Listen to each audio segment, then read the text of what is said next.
Welcome to the banker lamp. Please enjoy the video.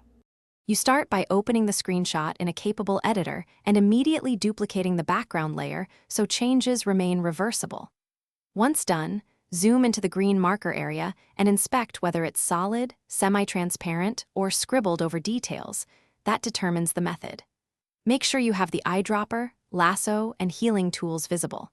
You'll begin with a precise selection rather than broad erasing, because targeted fixes preserve surrounding pixels and make subsequent blending much easier. Now perform a focused selection of the green area. Use color range for uniform hues or a lasso for irregular strokes, and feather by 1-3 pixels for a softer edge. Next, try content-aware fill or patch tool if the background is complex. Otherwise, use the clone stamp or healing brush to sample nearby clean pixels and paint over the mark.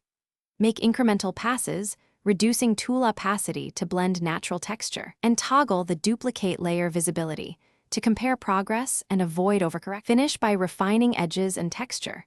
Use a small soft brush with low opacity to clone tiny inconsistencies and apply subtle blur or smudge to match grain. Once you're satisfied, create a flattened copy and inspect at 100% to catch artifacts you might miss at lower zoom. If a green color cast lingers, use selective color or hue/saturation adjustments with masks to target only the affected area.